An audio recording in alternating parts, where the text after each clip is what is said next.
राजनीतिक दलहरू बीच अझै पनि एमसीसीलाई पास गर्ने कि फिर्ता पठाउने विषयमा दर्शक महानुभाव नमस्कार। एबीसी वाचको यो विशेष श्रृङ्खलामा यहाँहरूलाई हार्दिक स्वागत छ। म अनन्त अनुराग। एमसीसी को बहस मुलुकभित्र चलेको लामै समय व्यतीत भइसकेको छ। एमसीसी नेपालको हितमा छ कि अहितमा छ, यो विषयलाई लिएर राजनीतिक दलदेखि लिएर आम जनतामा पनि फरक विचार पाइन्छ। कतिपयले यसलाई पास गर्नुपर्ने नेपालको हितमा छ भनेर तर्क पेश गरिरहँदा कतिपयले एमसीसी मुलुकको राष्ट्रियता र सार्वभौमिकताको विरुद्धमा छ भनेर पास न गर्नुपर्ने तर्कना पेश गरिरहेका छन्।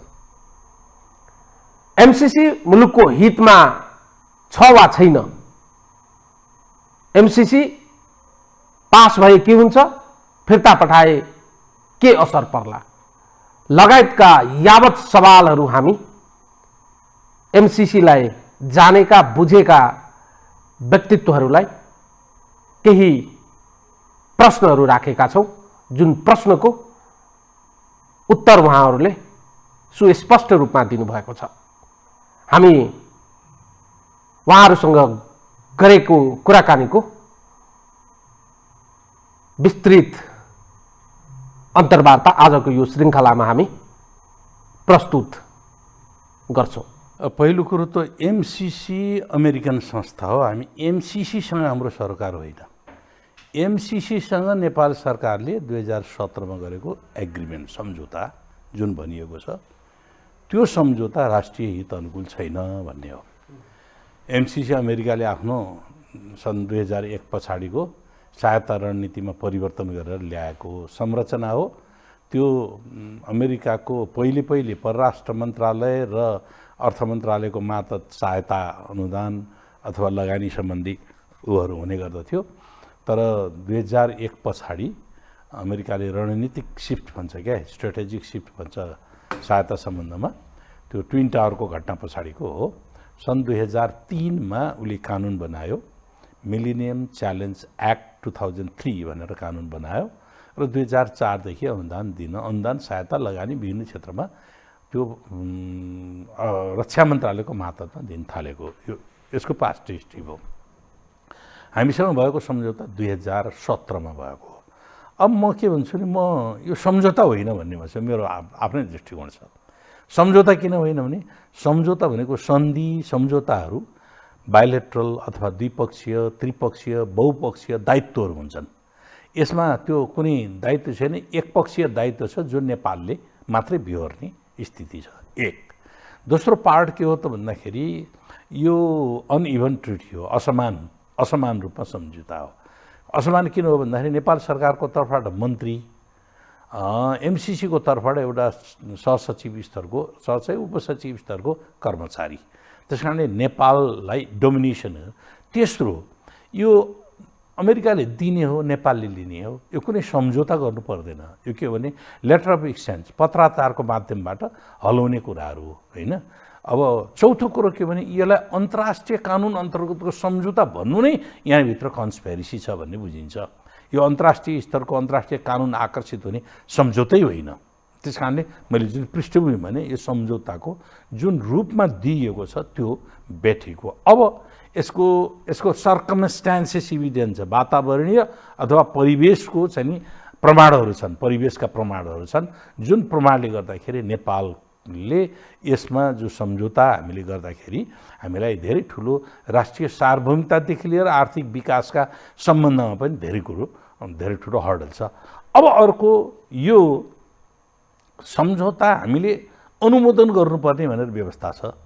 सहायता सम्झौता, आर्थिक सहायता सम्झौताहरू हाम्रो पार्लियामेन्टमा कहिले पनि अनुमोदन भएका छैनन्। कहिले पनि अरू पोलिटिकल एग्रिमेन्टहरू हुन्छन् जुन पार्लियामेन्टले इन्डोर्स गर्छ, तर जो युनिलेटरल सहायता, एकपक्षीय सहायताहरू पार्लियामेन्टबाट अनुमोदन हुने व्यवस्था छैन है। यसलाई अनुमोदन गर्ने भनेर ल्याइएको छ। अनुमोदन गर्नुको कारण के हो भन्नुहुन्छ भने फेरि अनुमोदन गर्नुको कारण यो सम्झौतामा यदि हामीले अनुमोदन गर्ने हो भने अमेरिकन कानुन हामीले मान्नुपर्ने हुन्छ है। यो हाम्रो सम्झौताको आर्टिकल 33 मा अथवा हाम्रो सम्झौताको चाहिँ नि 3.3 मा चाहिँ नि के छ भने मिलेनियम च्यालेन्ज एक्ट 2003 को आर्टिकल नम्बर 607 है त्यो पालन गर्नुपर्ने हुन्छ। त्यो 607 ले हामीलाई के भन्छ भने हाम्रो संविधान विपरीत कुरा छ है। त्यो 607 के छ, हाम्रो संविधानले समाजवाद उन्मुख समाज निर्माण गर्ने भनेको छ। इकोनोमीको 3 पिलर इकोनोमी भन्छ, 3 खुट्टे इकोनोमी भनेको राज्य के अरे निजी क्षेत्र र के अरे सहकारी। अब यसले राज्यको भूमिकालाई पनि कमजोर बनाउने मान्नुपर्ने यी राज्यको भूमिका, निजी क्षेत्रलाई प्रश्रय दिने कुरा गर्छ, सहकारीको त उसले कुरै गर्दैन। त्यस कारणले समाजवाद उन्मुख समाज निर्माणको हाम्रो संवैधानिक व्यवधान छ के अरे प्रावधान छ, त्यो प्रावधानको विपरीत छ है। अब त्यस्तै गरिकन अर्को के छ त भन्दाखेरि मैले यो अझै म भित्र प्रवेश गरेको छैन। अर्को के छ त भन्दाखेरि इन्डो पेसिफिक स्ट्राटेजी भन्ने सन् 2017 मा स्थापना भएको हो। अमेरिकाले स्थापना गरेको दक्षिण पूर्वी एसिया मुलुकहरूमा त्यसको 4वटा कन्ट्री मिलेर पहिले सुरुवात गरे। 4वटा कन्ट्री मिलेर नेपाललाई 2018 को अन्तिमतिर नेपाललाई इन्डो पेसिफिक स्ट्राटेजीमा सामेल गरिएको छ, जुन हाम्रो संविधानको विपरीत छ। संविधानको विपरीत छ। इन्डो पेसिफिक स्ट्राटेजीका मूल 4वटा कुराहरू छन्, उद्देश्यहरू छन्। एउटा के हो भने मिलिट्री एलायन्स हो यो है। यी मुलुकहरू, यसमा सामेल भएका मुलुकहरूको बिचको सैनिक गठबन्धन हो एउटा। दोस्रो के हो भने ट्रेड हो, व्यापार है। तेस्रो के हो भने सूचनाको आदान प्रदान। चौथो के हो भने यी आइपिएसका मुलुकभित्र कुनै पनि समस्या कसैको के आयो भने जोइन्टली त्यसको प्रोटेस्ट गर्ने। अब सैन्य समस्या होस्, अर्को थर्ड कन्ट्रीसँगको विवादको समस्या हो, जोइन्टली प्रोटेस्ट गर्ने भनेर यो 4वटा ऊहरू राखिरहेको छ है। अब त्यसको निम्ति अर्को के छ त भने यो सहायता अनुदान सम्बन्धमा अमेरिकाले सहायता अनुदान सम्बन्धमा 4वटा चाहिँ नि क्राइटेरिया बनाएको। 4वटा के अरे कस्ता देशलाई दिने भनेर क्राइटेरिया बनाउँदाखेरि उसले के गर्छ, पहिलो चाहिँ नि अमेरिकी एलायन्स भएका कन्ट्रीहरू, अमेरिकासँगको एलायन्स भएका कन्ट्रीहरू, त्यो भनेको नाटो हो, क्वाड हो, क्वाड्रिलेटरल सेक्युरिटी डायलग भन्ने छ हैन, क्वाड हो। अनि तेस्रो के हो त भन्दाखेरि अब दोस्रो स्ट्रेटेजिक सामरिक महत्त्वका देशहरू अमेरिकन पोलिसी लागू गर्ने, ग्लोबल पोलिटिक्समा लागू गर्ने सन्दर्भमा जुन मुलुकहरू अमेरिकाको निम्ति सामरिक महत्त्वका छन् ती मुलुकहरूलाई उसले यो प्रकारको सहायता दिने, लगानी गर्ने आदि चिज गरेको छ। फर इक्जाम्पल के हो त भन्नुहुन्छ भने तपाईँ ऊ छ, इजरायल छ, अनि त्यस पछाडि इजिप्ट छ, तपाईँको जानु इन्डोनेसिया छ हैन, फिलिपिन्स छ, यस्ता मुलुकहरू हैन। अनि त्यसपछि श्रीलङ्का पनि उसले स्ट्रेटेजिकली लागू गर्ने भनेर भन्नु भनेको छ। यस्ता मुलुकहरूलाई उसले सहायता दिने गर्ने, यो लगानी गर्ने गरेको छ। दोस्रो पार्ट भयो। तेस्रो पार्ट के छ भने द्वन्द्वबाट बाहिर निस्केका मुलुकहरू, द्वन्द्वोत्तर मुलुकहरू भनिन्छ, जहाँ आन्तरिक वा बाह्य कारणले द्वन्द्व भएका छन् ती मुलुकहरू भर्खर बाहिर निस्केका छन् भने ग्लोबल पोलिटिक्समा आफ्नो इन्फ्लुएन्स गर्नका निम्ति उसले ती मुलुकहरूलाई पनि लगानी गर्ने गरेको छ। चौथो के हो भने संसारका गरिब राष्ट्रहरू, त्यो गर्ने गरेको छ। अब त्यसका लागि उसले के बनाएको छ भने थ्रेसहोल्ड बनाउँछ। थ्रेसहोल्ड भनेको झन् लगभग 20वटा जति थ्रेसहोल्ड छन्।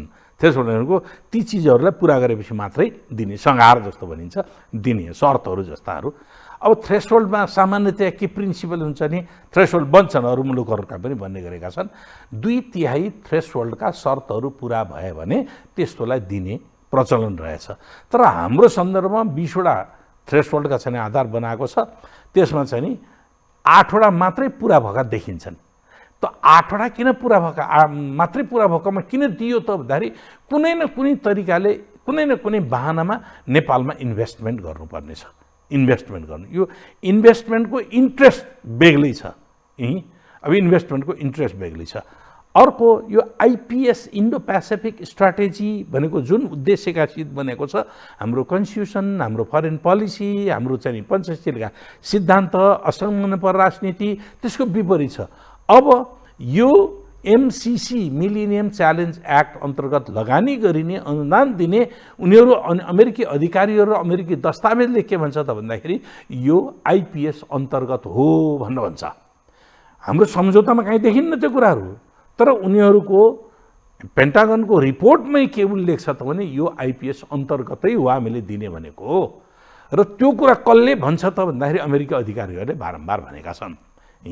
धेरैचोटि मैले रिपिट गरिनँ, पुरानो कुरा भएको कारणले धेरै पटक धेरै ठाउँमा भनेका छन् र दस्तावेजी रूपमा पनि मसँग यहीँ पनि छ, त्यो दस्तावेजमा उनले प्रष्ट रूपमा भन्छन्। टु डेट यो यो यो यो यो दस्तावेज चाहिँ नि उसले निकालेको, पेन्टागनले निकालेको दस्तावेज हो।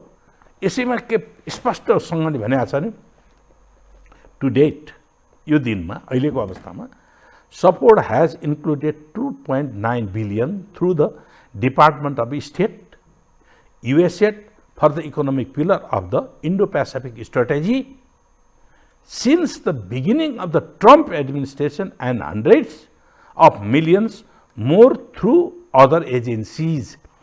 यो USAIDबाट पनि दिन्छ, अरू एजेन्सीबाट दिन्छ भन्दै गएर including the US millennium challenge corporation. कसले त इन्डो पेसिफिक स्ट्रेटेजीको मार्फत मिलेनियम एमसिसी मार्फत पनि हामी दिने गरेका छौँ। Corporation and overseas private investment cooperation OPIC. मैले अब यो कुराहरू यसले हामीलाई यो एकातिरको पार्ट भयो। यो चाहिँ नि के हो त भने सर्कमस्ट्यान्सेस इभिडेन्सको रूपमा यो इन्भल्भ छ कि छैन त, इन्डो पेसिफिक स्ट्रेटेजी यसमा इन्भल्भ छ कि छैन त भन्ने प्रश्न र उद्देश्यहरूलाई अगाडि सारेर मैले यो कुराहरू राखिरहेको छु। विवाद सत्तामा आइसकेपछि अब म अर्को कुरा राख्छु। यो त यससँगको कुरा हो। अर्को दुईवटा अर्को पार्ट पनि छ। दुईवटा अर्को पार्ट के हो त भन्दाखेरि एउटा यो रिजनमा चीनको प्रभाव बढ्न थाल्यो भन्ने उनीहरूको सोच छ। अब यो कुरा कहाँबाट प्रमाणित भयो त भन्दाखेरि क्वाडको बैठकमा क्वाड्रिलेटरल सेक्युरिटी डायलग भनेर चतुर्भुजीय सुरक्षा संवाद भन्ने संस्था संरचना बनाएका छन् चारवटा कन्ट्री अमेरिकाको लिडरसिपमा, अमेरिका, जापान, अस्ट्रेलिया, इन्डिया। त्यसमा उनीहरूले के डिस्कसन गरेका छन् भने यो रिजनमा चीनको प्रभाव बढ्ने हो, त्यस कारणले चीनको प्रभावलाई रोक्नका निम्ति इन्डो पेसिफिक स्ट्रेटेजीबाट जे पनि हामीले गर्नुपर्छ है, त्यसको विरुद्धमा गर्नुपर्छ भनेर दुई तीन पटक उनीहरूले जापानमा मिटिङ गरेर त्यो कुरा सार्वजनिक आइसकेको छ, तपाईँलाई पनि थाहा छ है। अब यो के भने इन्डो पेसिफिक स्ट्रेटेजीले के भन्दा भने बिआरआईको माध्यमबाट बढ्न थाल्यो भनेर त्यसलाई गर्न थालिएको छ। त्यसलाई चाहिँ काउन्टर गर्नका निम्ति त्यो योजना बनाइएको देखिन्छ। अब हामी के हौँ त भने हामी बिआरआईमा सिग्नेचर गरेका मान्छेहरू है। बिआरआईको अब्जेक्टिभ के हो, आइपिएसको अब्जेक्टिभ के हो भन्ने कुरा पनि अलग छ। बिआरआईको अब्जेक्टिभ र आइपिएसका अब्जेक्टिभहरू भिन्न भिन्न छन्। बिआरआईले प्रिन्सिपलाई बढी जोड दिएको छ, जोइन्ट लगानीलाई बढी जोड दिएको छ, कम्युनिकेसनलाई जोड दिएको छ। इन्डो पेसिफिकले कम्ब्याटिङलाई जोड दिएको छ। मसँग यहाँ कम्पेरिटिभ स्टडी पनि छ। त्यस कारणले यो सर्कमस्ट्यान्सेस इभिडेन्स यो परिवेशमा यो सहायताको नीति अगाडि सारेको छ। अब सहायताको नीति अगाडि सार्दाखेरि हामीलाई यो चाहिँ नि सम्झौतामा यति धेरै शर्तहरू लादिएको छ जसले हाम्रो राष्ट्रिय स्वतन्त्रता, स्वाभिमान, हाम्रो आर्थिक विकासको मोडालिटीलाई नै नकारात्मक प्रभाव पार्ने मात्रै होइन, हाम्रो सभरेन्टी नै धरापमा पर्ने स्थिति भएको छ। अब यो राष्ट्रको स्वार्थको डेफिनेसनमा मान्छेले फरक फरक तरिकाले गइराखेको छ। यो प्रोजेक्ट जति बेला डिजाइन भयो, अब एउटा प्राविधिक बाटो जुन हो त्यो प्राविधिक बाटो ठिक छ है। अब जब यसलाई पोलिटिसाइज गरियो नि त्यसपछि यो बिजुलियो के हुन्छ भन्दा यो अब एउटा शुद्ध एउटा डेभलपमेन्टको प्रोजेक्ट मात्रै नभएर कता कता यो जियो पोलिटिक्स र गएर चाहिँ राजनीतिसँग अल्झिएको हुनाले अब यसलाई प्राविधिक हिसाबबाट खोतलेर अब यहाँनिर यस्तो छ यसलाई सल्टाउन सकिन्छ कि भन्नेबाट बाहिर पुगिसक्यो जस्तो मलाई लाग्छ है। र किनभने प्राविधिक हिसाबबाट कुरा गर्दा हामीले डिजाइन गरे त्यो सडकको प्रोजेक्ट भन्नुहोस् वा त्यो ट्रान्समिसन लाइनको प्रोजेक्ट भन्नुहोस्, त्यति बेलाको आवश्यकता अनुसार त्यसरी गरे हो। अब यसलाई वास्तवमा जब हामीले राजनीतिकरण गरियो त्यसपछि कस्तो हुनु गयो भन्दा यो चाहिँ डेभलपमेन्ट प्रोजेक्ट भन्दा पनि राजनीतिक हिसाबबाट मुद्दा बन्न गयो र कुनै पनि पार्टीले यस किसिमका इस्युहरू टाँसिएको मुद्दा जुन छ त्यसले ठ्याक्कै निर्णय एक्लै गर्दै गर्दैन। काङ्ग्रेस पार्टीकै कुरा गर्ने हो भने अहिलेसम्म पनि काङ्ग्रेस पार्टीले गण्डकी बेचेर कोशी बेचेदेखि लिएर त्यसको चाहिँ भारी बोकेर आइराखेको छ। अर्कोले गएर तपाईँको कर्णालीको चाहिँ भारी बोकेर हिँडिराखेको छ। राजनीतिक हिसाबबाट यस्तो भारी बोकेर हिँडिराख्न राजनीतिक दलहरू जिम्मेवार अब कोही पनि तयार छ जस्तो मलाई लाग्दैन। अब जसरी अरुण गयो, अरुणको ब्लेम अहिले एमालेमाथि छँदैछ, 10 वर्षपछि गएर बल्ल त्यो रियलाइज भयो। हुँदाखेरि के हो भन्दा आफ्नो आवश्यकता अनुसार है तपाईँको क्षमता अनुसार र राष्ट्रले एउटा निर्णय गरेपछि त्यसमा चाहिँ स्टिक गर्नुपर्छ भन्ने मेरो मान्यता हो। यो प्रोजेक्ट अब खालि एउटा ट्रान्समिसन लाइनको प्रोजेक्ट, त्यसबाट कति पैसा आम्दानी हुन्थ्यो होला, $500 मिलियन हो भन्नेबाट बाहिर गइसक्यो।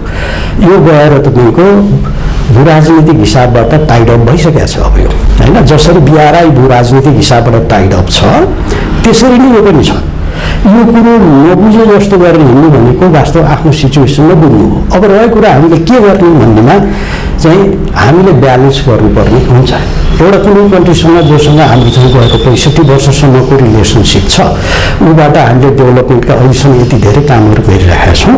अहिले हामीले एउटा पर्टिकुलर प्रोजेक्टमा आएर त्यसमा हाम्रो सबरेन्टीले खत्तम गर्न लाग्यो हो भनेर हामीले भन्न थाल्यौँ भने भोलि अर्कोको प्रोजेक्ट लिँदा के भन्नुहुन्छ? त्यसमाले यो लेभलमा चाहिँ यस्ता प्रोजेक्टहरू पुर्याउन हुँदै हुन्थेन। अब रहेको कुरा अब यसलाई कसरी सल्टाउन सकिएला, हामीलाई चाहिने हो कि होइन भन्ने कुरामा चाहिने भनेरै प्रोजेक्ट डिजाइन भएको होइन। र वास्तवमा त्यति बेलाको बोटलनेक भनेको हाम्रो अझै पनि त्यही नै हो कि ट्रान्समिसन लाइन हो। हामीसँग पावर जुन छ त्यसलाई चाहिँ हामीले ट्रान्समिट गर्न सक्नुपर्छ, चाहिएको बेलामा ल्याउने हो, अरू बेलामा बेच्ने हो भन्ने बेसिक थ्योरी त्यही नै हो। अब यी कुरा पछाडि परे अब है अब के कुरामा गएर अडियो भन्दाखेरि यसले चाहिँ हाम्रो सबरेन्टी मोसन गर्यो कि गरेन एउटा के जान राख्नु। कुनै पनि देश मेरो आफ्नो एउटा एकदम नितान्त व्यक्तिगत उसबाट भन्दाखेरि मेरो अनुभवले के भन्छ भन्दा कुनै पनि शक्ति राष्ट्र, कुनै पनि धनी राष्ट्रले तपाईँलाई आएर माग्नेको हिसाबबाट अलिकति दिएर मात्रै जाँदैन। अलि धेरै तपाईँले खोज्यो भने उनले पनि केही कुरा लिएको हुन्छ। BRI पनि त्यही हो, अमेरिकनको पनि त्यही हो, हिजो ब्रिटिसले सघाएको थियो भने त्यही हो। उनीहरूले शुद्ध खालि तपाईँलाई दिएर नेपालीहरूको उन्नति होस्, हाम्रो केही पनि स्वार्थ छैन भनेर भन्दैन।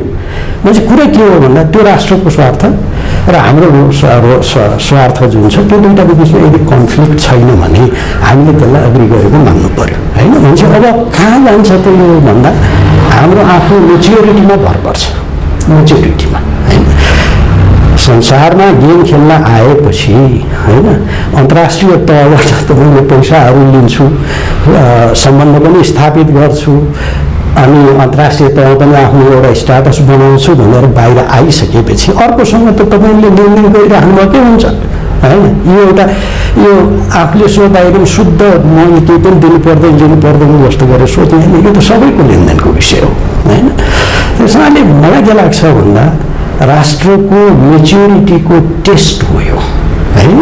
कतिसम्म स्लोगनको हिसाबबाट राजनीति गर्न चाहनुहुन्छ यो देशमा, कहिलेसम्म?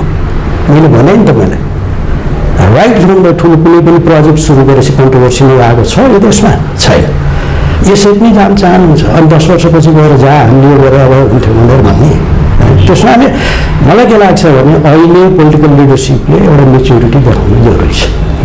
कोट्याएर यी चाहिँ एउटै उसमा यो शब्दको अर्थ के हो भन्न थाल्नुभयो भने पुग्दैन। यो सिधा कुरा के हो भने MCC भनेको एउटा स्पेसल प्रोजेक्ट हो अमेरिकनहरूको, त्यसमा हामीले आफैले डिजाइन गरेका केही प्रोजेक्टहरू त्यसमा राखिएको छ, त्यसबाट ल्याउने भनेर एउटा अन्डरस्ट्यान्डिङ गर्छ। त्यो प्रोजेक्ट एक्चुअली हामीले किक अफ गरे पनि नगरे सुरु भइसक्यो, पैसा खर्च भइसकेका छन् होइन त। अब हाम्रो उसमा के हुन्छ भन्दा कतिपय इस्युजहरूमा हामीले उनीहरूलाई भन्न सक्छौँ ल यो हामीलाई अप्ठ्यारो पर्छ, यो हामीले हुँदैन। त्यो चाहिँ तपाईँको नेगोसिएसनको पाटो हो। त्यो अहिले यो स्टेजमा आएर फेरि नेगोसिएट गर्न अमेरिकनहरू तयार छैन 4 वर्षपछि, त्यो मलाई थाहा छ है। अब उपाय खोज्नु भने के हुनसक्छ त भन्दा सुरु नै भइसकेको छ। तपाईँले एउटा मिड टर्म इभ्यालुएसन भन्ने हुन्छ, कुनै पनि प्रोजेक्टको मिड टर्म इभ्यालुएसन गर्न सक्नुहुन्छ।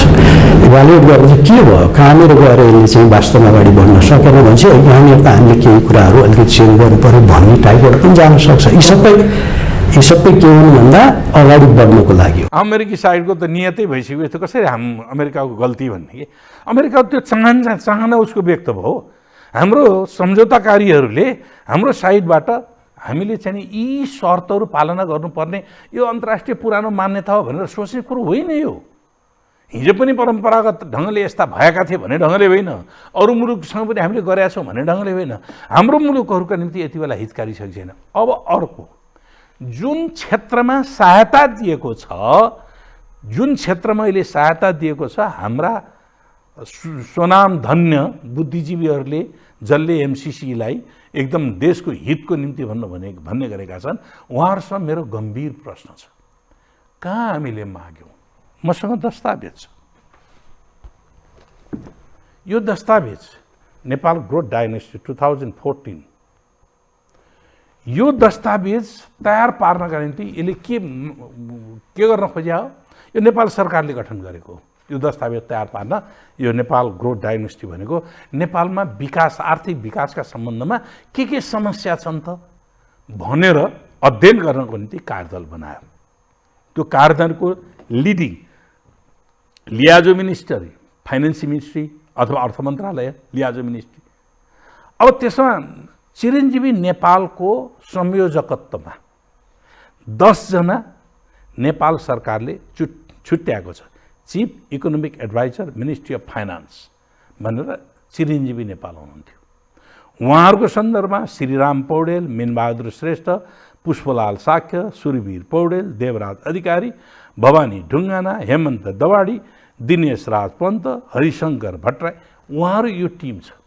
यो टिमलाई डायग्नोसिस गर्नको निम्ति छुट्याए। तर तपाईँले यसको सँगसँगै के गर्नुहुन्छ भने united state government lead agency, यो स्टडीको लिड एजेन्सी को हो त फेरि भन्दा मेम्बर, टिम मेम्बर यहाँ 8 जना हुन्छ। ब्राडली कनिङम भन्ने प्रमुख अर्थशास्त्री टोली, कसको भने एमसिसीको, मिलिनियम च्यालेन्ज कर्पोरेसनको। जेरेमी स्टेफिल्ड भनेको मुख्य अर्थशास्त्री एमसिसी, हेर्नुहोस् है, उहाँहरूको टिम। एमसिसी र युएसएडका टोली मुख्य लिड एजेन्सीको रूपमा यसमा काम गरेका छन् र उहाँहरूले यो रिपोर्ट तयार पारेको छ। अब यो रिपोर्टको फाइन्डिङमा म आई क्यान एग्री, यसको फाइन्डिङमा म के एग्री गर्छु भने के हो नि त समस्या भनेर भन्दाखेरि उसले फाइन्डिङ के दिन्छ भने नेपालमा विकास नहुनुको, विकास अप्ठ्यारो पछाडि पर्नुको कारण राजनीतिक अस्थिरता भन्छ। ठिक हो, अस्थिर सरकार, राजनीतिक अस्थिरताले सरकार अस्थिर हुन्छ, त्यो पनि ठिक। नीति कार्यान्वयनमा अनिश्चितता, त्यसो भएपछि कार्यान्वयन गर्नका निम्ति अलमल पर्ने, त्यो पनि ठिक हो। श्रम नियमन ऐनमा जडता, यी मजदुरको समस्या आदि इत्यादिमा जडता भन्छ। कानुनमा जटिलता, लामो ब्युरोक्रेटिक हर्डलहरू, यो पनि जटिलता। खराब सडक र मौन ढुङ्गानी, यो पनि भन्छ। विद्युत आपूर्ति, हाई भोल्टेज ट्रान्समिसनको अभाव भनेर भन्छ। त्योभन्दा अझ महत्त्वपूर्ण कुरा के भन्छ भने भ्रष्टाचार भन्छ। नेपालको विकासको अवरोध भनेको भ्रष्टाचार। उनीहरूले के फाइन्डिङ गरिरहेका छ? 170वटा देशमध्येमा नेपाल भ्रष्टाचारमा 139औं र्याङ्कमा छ। अब भन्नुहोस्, लक्जमबर्ग जस्ता देशहरू जहाँ भ्रष्टाचारको अत्यन्तै न्यून यी उनीहरूमा 3%, 2% मात्रै भ्रष्टाचारको काउन्ट हुन्छ। न्युजिल्यान्ड त्यस्तै छ। हाम्रो कहाँ पुग्यो? 139 हो। जब मेजर चिज यो छ भने, यो चिज मेजर चिज देखाएको छ भने उसले थ्रेसहोल्ड कसरी चाहिँ पार गर्यो त? नेपालले 8वटा मात्र कसरी पार गरेर, जबकि 2/3 आधारबाट मात्रै थ्रेसहोल्ड पार गर्यो भने मात्रै बल्ल सहायता दिने कुरा गरिन्छ। अब त्यस कारणले यो डिमान्ड नेपाललाई, यो एमसिसी अन्तर्गतका 2वटा प्रोजेक्ट जो दिने भनेको छ, नेपालको आफ्नै डिमान्ड हो भन्ने कुरा कदापि हुँदै होइन। आफ्नै डिमान्ड होइन, डिमान्ड गर्न लगाइएको छ। यो तयार पारेर डिमान्ड गर्न लगाइएको छ। यो तयार पारेर त्यो डिमान्ड, अनि को हुन्छन् त डिमान्ड गर्ने भन्दाखेरि नेपाल सरकारको कर्मचारी हुन्छन्, रिटायर हुन्छन् र वर्ल्ड ब्याङ्कका एडभाइजर भन्छन्। अब वर्ल्ड ब्याङ्क नेपाल सरकारको कर्मचारी भएर जागिर खाइसकेपछि रिटायरमेन्ट भइसकेपछि वर्ल्ड ब्याङ्कको सल्लाहकार भइसकेपछि उनीहरूको चाहिँ जागिरी भइसकेपछि उनीहरूको लोयल्टी के रहेछ भन्ने कुरा बुझ्नुहोस् न। अथवा अर्कै आइएमएफको चाहिँ एडभाइजर हुन्छन् अथवा चाहिँ एसियाली विकास ब्याङ्कको एडभाइजर होलान्, के होलान् विदेशी गएर अमेरिकामा गएर जागिरी खान्छन्, गएर क्यानाडामा गएर जागिरी खान्छन्। अब नेपालप्रतिको लोयल्टी उनीहरूको भयो हो, तिनीहरूले यो प्लिड गरिराखेका छन्। अर्को रकम कति हो? 50 करोड डलर, जम्मा 50 करोड डलर। देशको निम्ति 50 करोड डलर ठुलो हुन्छ? 50 करोड डलर भनेको 59 अरब रुपियाँ। अहिले एउटै सञ्चार माध्यमबाट 62 अरब रुपियाँ कर असुल्न बाँकी छैन। एउटै सञ्चार माध्यमबाट, तपाईँ पनि सञ्चारकर्मी हो, सञ्चार माध्यमबाट 62 अरब, त्यो त हामीले देखिरहेका छौँ नि सार्वजनिकमा। आज करप्सन भएका धेरै स्क्यान्डलहरू बाहिर आएका छैनन्, अनगिन्ती स्क्यान्डलहरू आएका छन्। त्यो कन्ट्रोल रोक्ने हो भने 50 करोड डलर होइन 50 अरब डलर नेपालमै निस्कन्छ। अनि यो ठुलो धनराशि हो भनेर हेभक क्रिएट गर्ने एकदम ठुलो धनराशि हो। जबकि एउटै सञ्चार गृहले 62 अरब रुपियाँ त उसले करै तिर्नु बाँकी छ भने यस्ता कर तिर्न बाँकी, कर असुली गर्ने, भ्रष्टाचारलाई नियन्त्रण गर्ने हो भने त अरबौँ खरबौँ रुपियाँ हामी कहाँ यहीँ पैदा हुन्छ। अनि यो ठुलो धनराशि हो भनेर हामीले अनुचित सम्झौताहरू स्वीकार गर्ने। अब सम्झौताका कुराहरू हेर्ने हो भने अब हामी सम्झौतामा गयौँ भने सुन्नुहोस्, अब सम्झौताका कति डरलाग्दा कुराहरू छन्। हामी त we are part of this होइन, त्योभन्दा बाहिर त छँदै छैन होइन। अब रहेको कुरा त्यसलाई अमेरिका प्रेसिडेन्ट भएको भन्ने, अथवा भोलि चाइनिज आर्मीसँग हामीले कहीँ ट्रेनिङ गरिरहेका छौँ भने चाइनिजहरूको यहाँसँग आर्मी आयो भनेर हामीले भन्ने हो कि त्यसलाई के भन्ने हो कि यो के भन्छ एमसिसी नभएर त्यो ट्रेनिङ नहुने हो र? किनभने तपाईँको के हो भन्दा जियो पोलिटिकली अहिलेको जुन इक्वेसन छ त्यही नै चेन्ज हुनु पऱ्यो होइन त? यदि त्यो चेन्ज होइन भने त हामीले दुइटैसँग रिलेसन राम्रो मेन्टेन गरिरहेका छौँ भनेर वी आर मुभिङ। तपाईँको यतातिर हामीले अमेरिकनहरूसँग एड लिइरहेका छौँ भने उता चाइनिजहरूसँग लिइरहेका छौँ। अब यहाँनिर के हो भन्दा हामी आफ्नो हित, आफ्नो सबरेन्टी कहाँनिर इन्क्रोच हुन्छ कि हुँदैन भने हामी माथि भर पर्छ भन्ने मलाई लाग्छ होइन। हाम्रो डिप्लोमेसी, हामीहरूको मेच्योरिटी र हामीले ब्यालेन्स गर्ने क्षमता, जब हामी एकहोरो हुन थाल्छौँ त्यति हाम्रो ब्यालेन्स बिग्रिन्छ र डाइरेक्टली इन्डाइरेक्टली हस्तक्षेप हुन्छ हामी जस्तो सानो कन्ट्रीमा, जहाँ पनि देखिराखेका कुरा हो। त्यसैले हाम्रो मेच्योरिटी के हो भन्दा हामीले ब्यालेन्स गर्नुपर्ने हुन्छ। अहिले भए पनि नभने पनि दुईवटा ध्रुवीय तरिकाबाट शक्तिहरू अगाडि बढिरहेका छन्। एउटा अमेरिकन अम्ब्रेला अन्तर्गतको शक्ति हो, अर्को चाइनिज हो होइन।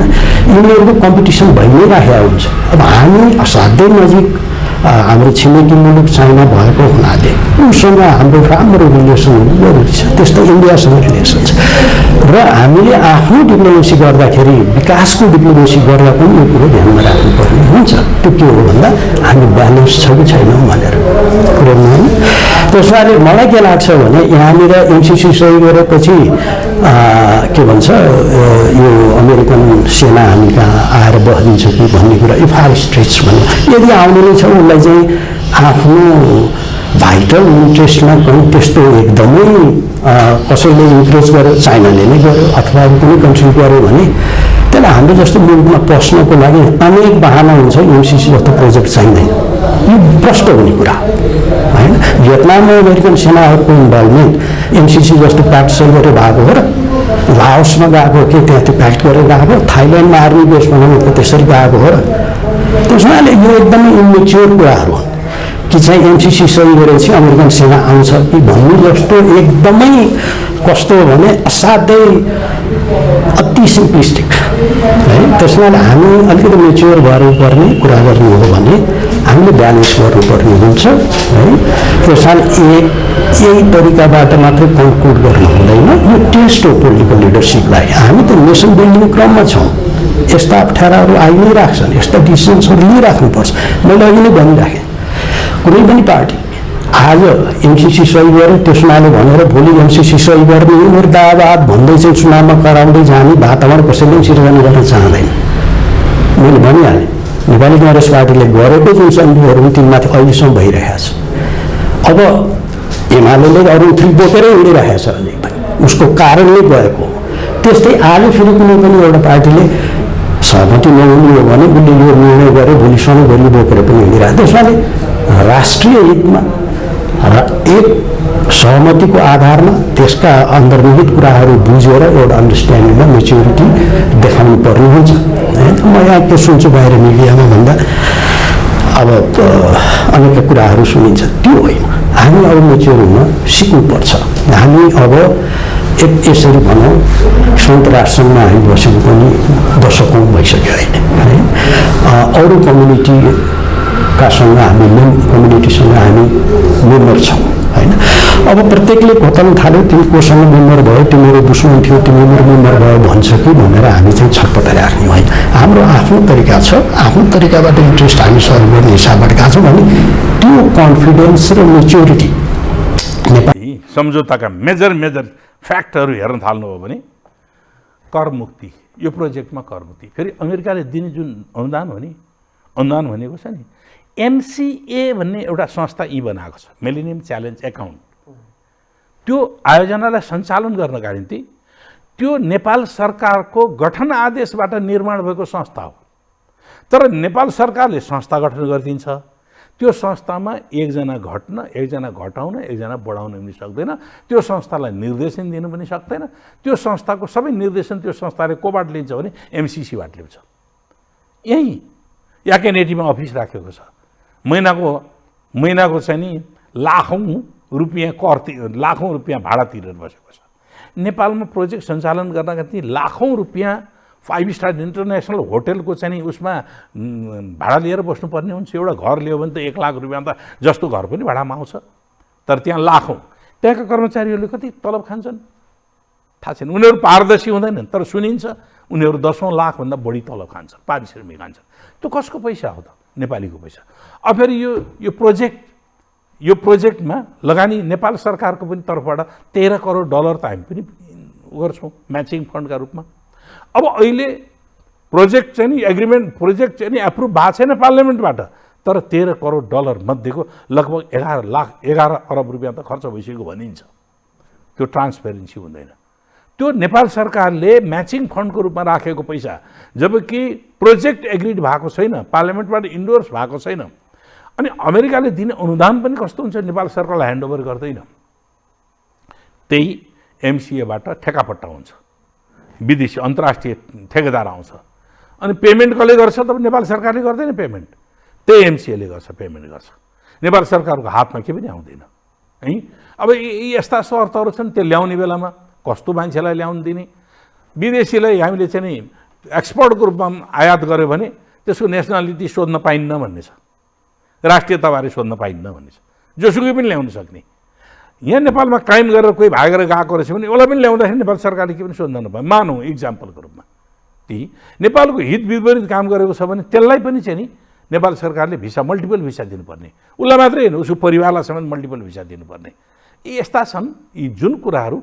यो त मैले यसको बाहिरी फेरो भने, अरू पनि थुप्रै कुराहरू छन् जुन कुरा तपाईँको उसँग म राखुला। अर्को अब यो बौद्धिक सम्पत्ति कर मुक्तिको छ। बौद्धिक सम्पत्ति त्यो प्रोजेक्टबाट प्राप्त गर्ने दुईवटा प्रोजेक्ट हुन् के, एउटा बाटोको विस्तार गर्ने, एउटा चाहिँ ट्रान्समिसन लाइन।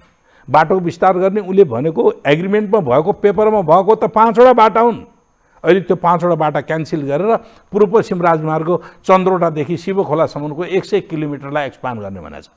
पहिले त के थियो, चारालीदेखि फिदिमसम्म एउटा, धरधानदेखि धनकुटासम्म, कदमादेखि उदयपुर गाईघाटसम्म, तपाईँको हेटौडादेखि भीमफेदीसम्म, अमेलियादेखि तुलसीपुरसम्मको 5वटा बाटोको एक्सपान्सनको कुरो थियो पहिले एग्रिमेन्टमा लेखिएको छ। त्यो चाहिँ तर पछि के गरियो त भने त्यसलाई क्यान्सल गरेर चन्द्रोटा हाइवेको चन्द्रोटादेखि शिवखोलासम्मको 100 किलोमिटरलाई एक्सपान्ड गर्ने भनेर भनिएको छ।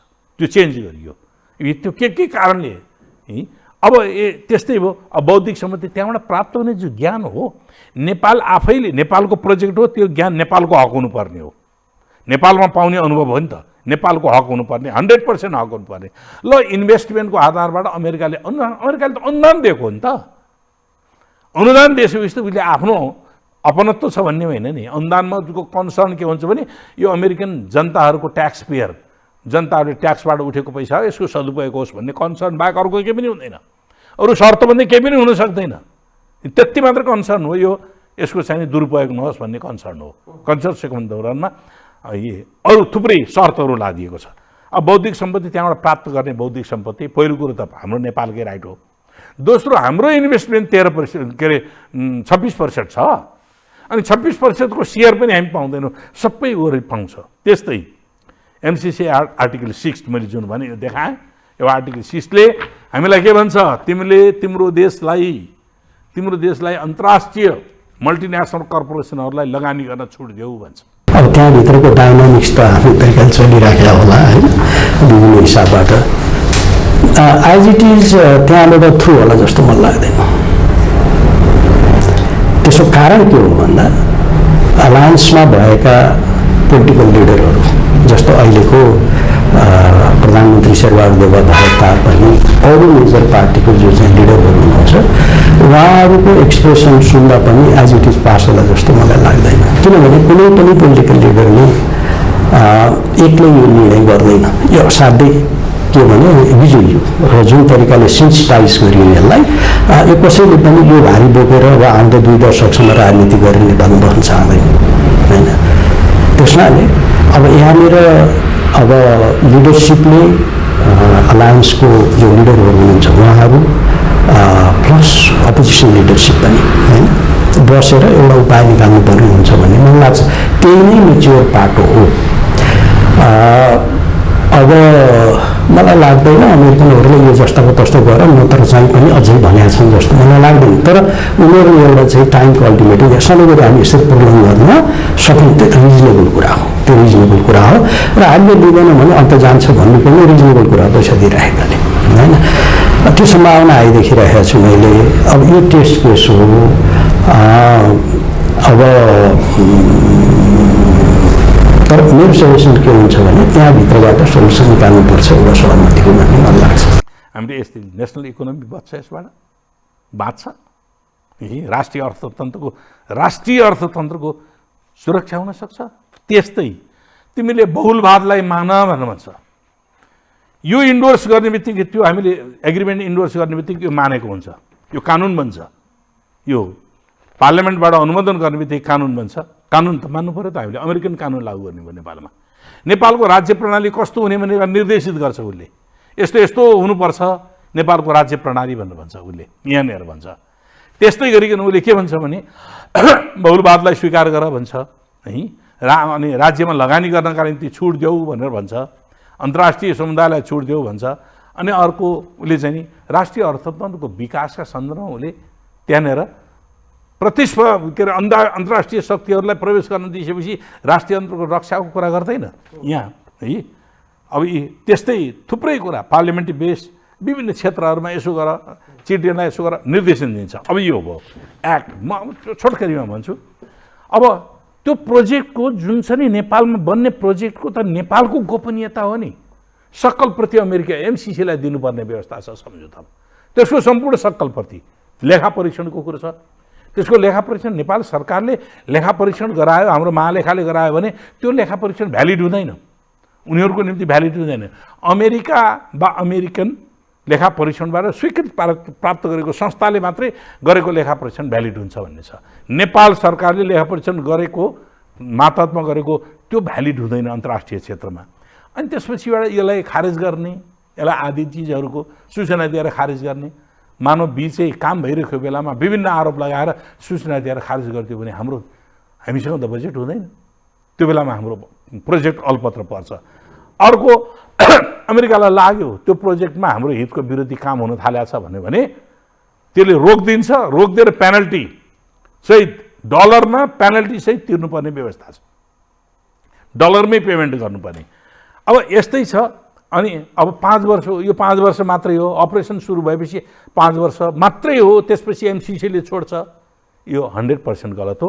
त्यसको बुँदा नम्बर 5.5ले भन्छ, के भन्छ त भन्दाखेरि यसले कैयन वर्षसम्म रहन सक्ने प्रोजेक्ट जीवित रहेसम्म विभिन्न बाहना सुपरभिजन आदिका नाममा पनि त्यो एमसिसी रहिरहन्छ। अनि कसरी 5 वर्षमा अमेरिकी एमसिसीले छोडेर जान्छ भन्ने छ। यो पनि गलत छ। अब अर्को डरलाग्दो चाहिँ के छ भने 6.3 खमा अन्य मुलुकसँग भएका सम्झौताहरू यदि एमसिसीसँग भएको सम्झौताको उद्देश्यसँग कथम कदाचित बाजियो भने एमसिसी प्रिभेल गर्ने, अन्य मुलुकसँगका सम्झौताहरू खारिज हुने। उसले के भन्छ यहाँ अमेरिका, चीन, के अरे रुस, चीन र कोरियालाई जस्तो आफ्ना इनिमी ठानेको छ यो डकुमेन्टमा, इन्डो पेसिफिक रिपोर्टमा। अब यो डकुमेन्ट अमेरिकन उनीहरूलाई दुश्मन ठानेका देशहरूसँग हामीले कुनै एग्रिमेन्ट गऱ्यौँ, जस्तो हामीले बिआरआई गरेका छौँ, बिआरआई र एमसिसीको स्वार्थ बाज्यो भने बिआरआई क्यान्सिल, एमसिसी प्रिभेल गर्नेमा छ। बिआरआईसँग गरेको सम्झौता क्यान्सिल गर्ने। मानौँ हामीले इन्डियासँग गऱ्यौँ, हामी रुससँग गऱ्यौँ, हाम्रो आफ्नो इन्डिपेन्डेन्सी हराएन, स्वतन्त्रता हरायो। प्रश्न यो हो कि हाम्रो सार्वभौमिक हामी कुनै मुलुकसँग एमसिसीका कारणले कुनै मुलुकसँग पनि सम्झौता गर्न पाउने हामीले, यो स्थिति छ। त्यस्तै अन्तर्राष्ट्रिय कानुन अन्तर्गतको सम्झौता, त्यो मैले अघि नै सुरुमा भने यो हुँदै होइन। विदेशीलाई कानुन नलाग्ने यही सम्झौतामा हुँदैछ। हामीले के विदेशमा गएर हाम्रो नेपालीहरूले अपराध गऱ्यो भने, अमेरिकामा गएर अपराध गऱ्यो भने कानुन लाग्दैन, देशमा कानुनै नलाग्ने छ। यो व्यवस्था गरिरहेको छ, कानुन नलाग्ने, संविधानमाथि सम्झौता, 5 वर्ष कार्यकाल, जग्गा अधिग्रहण गरिएको जग्गा, यो थुप्रै यस्ता छन्। अनुसूचीहरूमा अझ क्याटेगोरिकली के लेखिएको छ भने इम्प्लिमेन्टेसन एग्रिमेन्ट भन्नेमा मैले जुन भने नेपाल सरकारले गठन आदेशद्वारा यो कानुन बनाइदिन्छ, एमसिए मिलेनियम च्यालेन्ज एकाउन्ट गठन गरिदिन्छ, त्यसलाई नेपाल सरकारले केही पनि गर्न पाउँदैन भनेर इम्प्लिमेन्टेसन एग्रिमेन्टमा लेखिएको छ। केही पनि गर्न नपाउने आदि कुराहरू लेखेको छ। यदि केही त्यस्तो बुदाहरू होइन ओपन भयो भने के कन्डिसनमा भन्दा त्यो पाण्डुराज बक्स भनेर बस्नु छैन। एकपटक खोलेपछि यस्तोमा त्यहीँ गएर त्यति बुदामा रोकिन्छ भन्ने कुनै जरुरी छैन होइन। भोलि गएर फेरि त्यो नेभर इन्डिङ एउटा प्रोसेसमा इन्टिजाम जान सक्छ। त्यसमाले के हुन्छ भने अब यदि त्यस प्रकारको उपायहरू निकाल्न सकिन्छ सो मच द बेटर होइन, ठिक छ त्यो। तर पोलिटिकल लिडरसिपले नै त्यो निर्णय लिनुपर्ने हुन्छ यहाँनिर। अरू उपाय छैन कि त मैले भन्नुपर्ने चाहिँ हामी लिँदैनौँ भनेर होइन, कि चाहिँ लिनुपर्ने हुन्छ। अब यो यहाँसम्म आइसकेपछि र जसरी पोलिटिसाइज भइसकेछ कसैले पनि यो ब्लेम बोकेर हिँड्न चाहँदैन कि $500 मिलियन एउटा प्रोजेक्ट आयो कि आएन भनेर जिल्लै गरेर राजनीति गर्ने एउटा पोलिटिकल पार्टी, सिरियस पोलिटिकल पार्टीले त्यो बोकेर हिँड्छ, हिँड्दैन नि। त्यो अघि नै मैले भनिसकेँ भए। त्यसमाले इस्यु चाहिँ के हो अब भन्दा लिडरसिपले नै निर्णय गर्ने कुरा हो यो र थाहा हुनुपर्छ। पर्फेक्ट छैन होला, कहाँनिर हामीले रिभाइज गर्नुपर्छ होला भन्ने कुरा दिमागमा राखेर पनि मलाई लाग्छ यसलाई हटाउने भन्दा पनि यसलाई लिमिटतिर हामी जानुपर्छ। कहाँनिर मोडिफाई गर्न सकिन्छ त्यो चाहिँ बुदाहरू कुन देशसँग कस्तो, अब कुन चाहिँ देशसँग गरे उनीहरूले, त्यो पहिल्यैदेखि उनीहरूको रिलेसन कस्तो छ त्यो कन्ट्रीसँग, त्यो कन्ट्रीको आवश्यकता के हो, त्यो फरक कुरा हो। अब हामीलाई यदि लाग्छ हामीलाई चाहिँ यसले सभरेन्टीमै इन्क्रोच गर्छ भन्ने यदि पोलिटिकल लिडरसिपमा यो अन्डरस्ट्यान्डिङ हो र यसमा सबैको सहमति हो, नलिँदा हुन्छ होइन। तर ख्याल के गर्नुहोस् भन्दा यो यस्ता शब्दहरूमा तपाईँ अल्झिनु भयो भने भोलि तपाईँ धेरै अगाडि बढ्न सक्नुहुन्न होइन। यस्ता कुराहरूमा त निगोसिएट गरेर सेटल गर्दै जाने कुराहरू हुन् भन्ने मलाई लाग्छ। र प्रोजेक्ट बाई सच प्रोजेक्ट आफैमा यस्तो उस्तो भन्ने त त्यत्रो चाहिँ नै इस्यु छ जस्तो मलाई लाग्दैन। र पोलिटिकल कुरामा अन्डरस्ट्यान्डिङमा जानुपर्ने हुन्छ। अब यो सर्कमस्टान्सेस इभिडेन्सका आधारबाट भन्ने हो भने अहिले साउथ चाइना सीमा अमेरिकाले किन सैनिक जम्मा गर्यो? साउथ चाइना सीमा हामी यसरी हेर्नुपर्छ। अहिले त्यो क्वाडका फोर्स, क्वाड्रिलेटरल सेक्युरिटी डायलगका फोर्सहरू कन्सन्ट्रेट गरेको छ। कसको विरुद्धमा? चीनको विरुद्धमा। अब चीन उसको अन्तर्राष्ट्रिय आर्थिक क्षेत्रमा, सैनिक क्षेत्रमा, सबै क्षेत्रमा उसको प्रतिद्वन्दी बनिरहेको छ चीन। उसले त्यो प्रतिद्वन्दी, अब प्रतिद्वन्दी भनेर रुसको विघटन भयो, के चाहन्छ भने चीनको पनि विघटन गरौँ भन्ने चाहन्छ। त्यसको निम्ति चीनलाई घेराबन्दी गर्ने नीति, एन्टी चाइना इन्सर्कलमेन्ट पोलिसी अन्तर्गत चीनलाई वरिपरिबाट 14वटा राष्ट्रहरूले घेरेका छन्। 14वटा राष्ट्रमध्ये नेपाल एउटा राष्ट्र हो।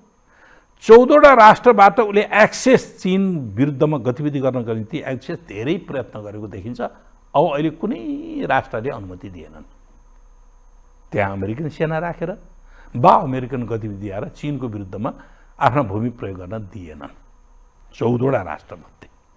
नभए नेपाल कमजोर कडी नेपाल हो, जो तिब्बतसँगको रिलेसनको हिसाबले नेपाल सबभन्दा तिब्बतसँग जोडिएको नजिक। अब यो हिस्ट्रीमा भएको छ कि छैन, इतिहासमा भएको छ भने 2031 सालमा खम्बा विद्रोह भएको छ।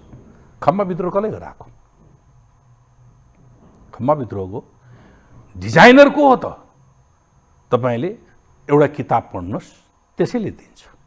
त्यो अर्फन्स अफ कोल्ड वार भन्ने के नाउस भन्नेले लेखेका छन्। तिनी यहाँ सिआइएको प्रतिनिधि भनेर बसेका छन्। त्यसमा एउटा च्याप्टर छ, यी मुस्ताङ अपराइजिङ भन्ने च्याप्टर छ। त्यो च्याप्टरमा कसरी खम्पाहरूले त्यो विद्रोह, कसरी हतियारहरू सप्लाई भएका थिए, के भएको थियो भन्ने कुराहरू प्रष्ट रूपमा लेखिएको छ। अब त्यो स्थितिमा इतिहासमा त्यो भएको छ भने अहिले हामीलाई पनि बारम्बार दबाब, एमसिसी हाम्रो हितमा छ छैन भन्ने कुरा हामीले छुट्याउने हो नि त। अनि अमेरिकन प्रतिनिधिहरू किन आउँछन्, मन्त्रीहरू किन आउँछन् कि तिम्रो हितमा छ, तिमीले पास गर, तिम्रो हितमा छ, तिमीले पास गर, यो पास गरेन भने तिमीलाई अन्तर्राष्ट्रिय अरू सहायता रोकिदिन्छ। किन धम्की दिएको थियो?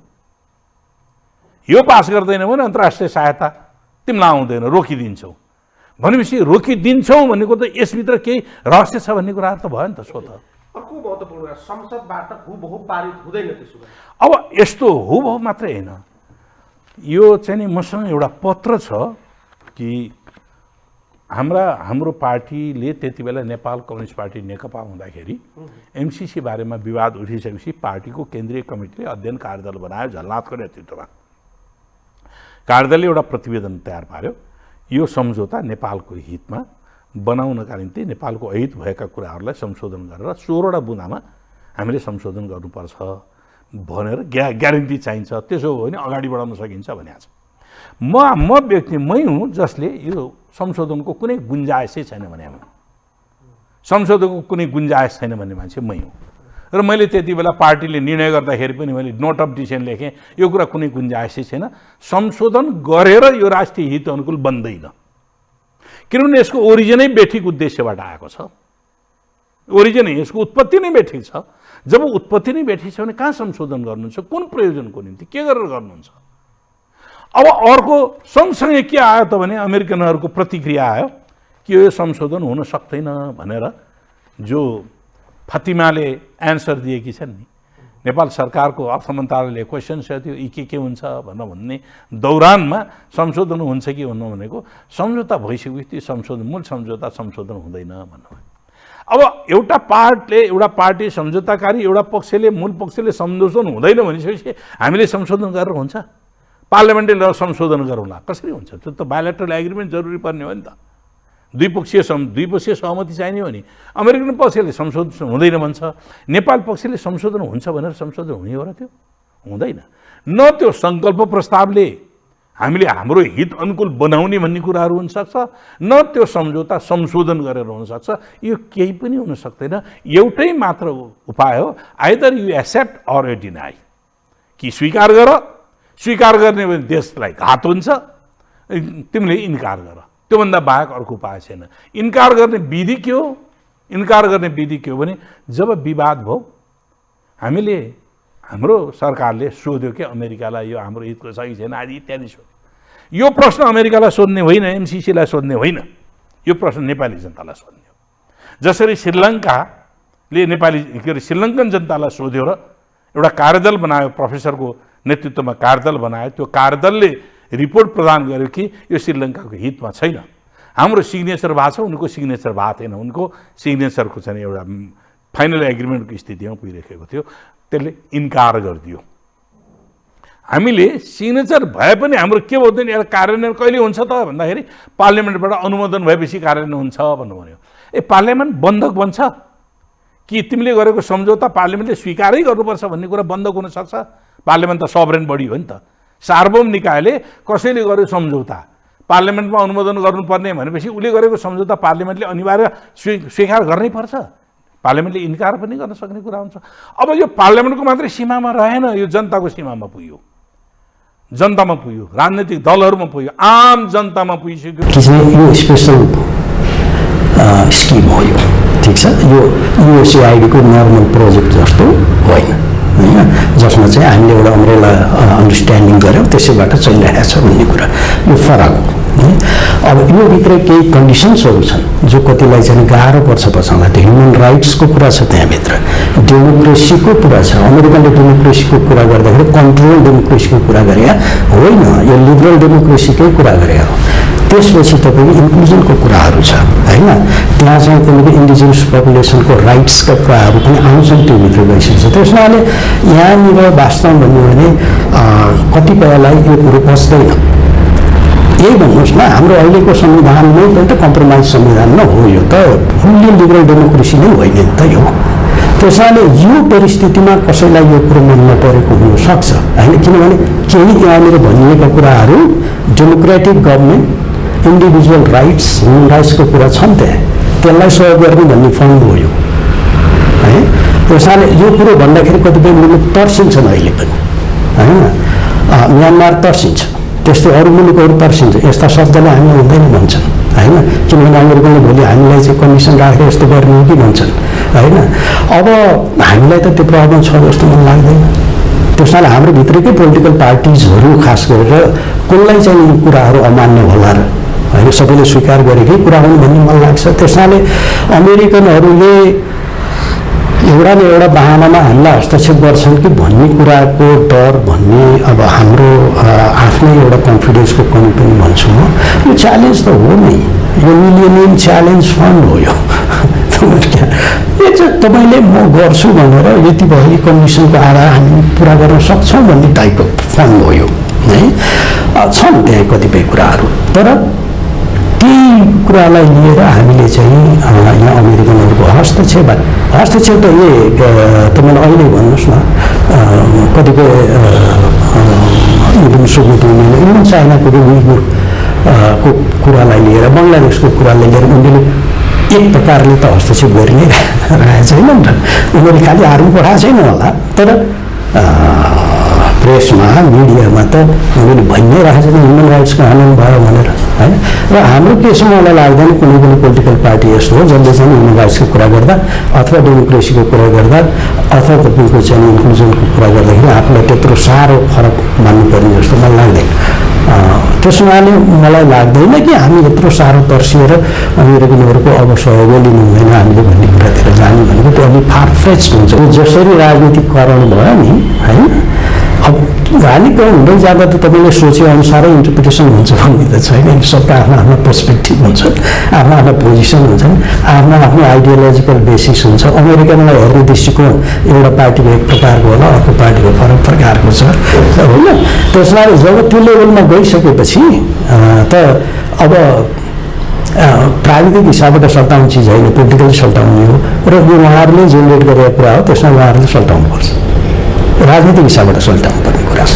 मलाई त लाग्दैन, किनभने यस्तो छ, अमेरिकनहरूको प्रेजेन्स, अमेरिकनहरूसँग हाम्रो सम्बन्ध खालि यही आएर अहिले एमसिसीमा गएर टाँसु गर्ने केही छ जस्तो मलाई लाग्दैन, र उनीहरूले पनि गर्ला जस्तो लाग्दैन।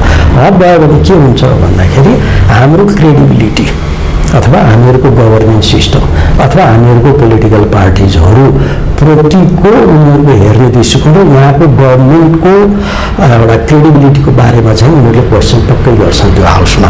त्यो अमेरिकनले मात्र होइन, अरूले पनि गर्छ। अमेरिकनको यो स्थितिको यो अन्डरस्ट्यान्डिङ ब्रेक भयो भने युरोपियनहरूले पनि गर्छ भनेर मान्य हुन्छ। यो के हो भन्दा अन्तर्राष्ट्रिय तहमा हाम्रो स्ट्यान्डिङलाई असर गर्छ।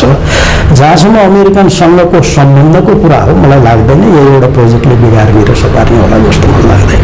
अब यिनीहरू फरक फरक तरिकाबाट आएका प्रोजेक्ट हुन्, पर्पसै फरक हो यो, होइन।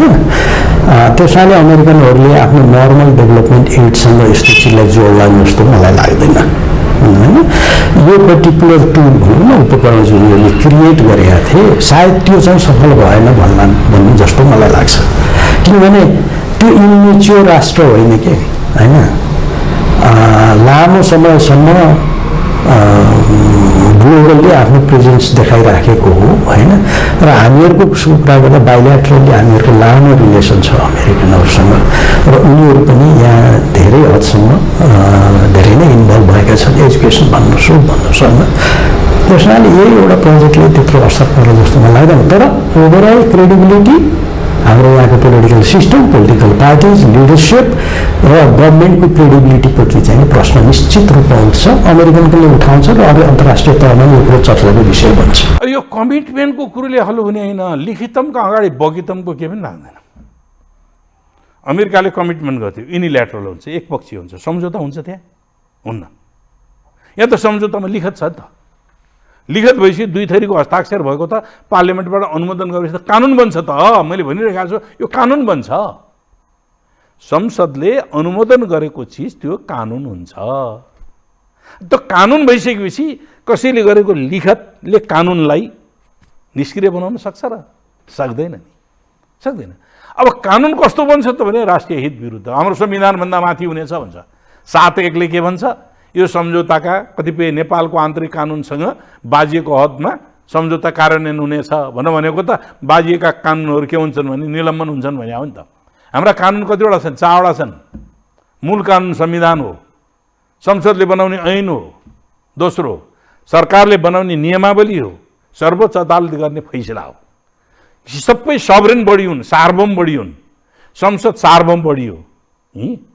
यी संसदैले, संविधान सभाले संविधान बनायो। त्यो नेपाली जनताको सार्वभौमिकताको अभ्यास गरेको सार्वभौम निकाय थियो संविधान सभा। संसदले कानुन बनाउँछ, जनताले चुनेका प्रतिनिधिहरूले कानुन बनाउने सार्वभौम अधिकारको प्रयोग गर्छ। नेपालको सार्वभौमिकताको अभ्यास गर्ने, दैनन्दिन अभ्यास गर्ने निकाय के हो भने मन्त्रीमण्डल हो।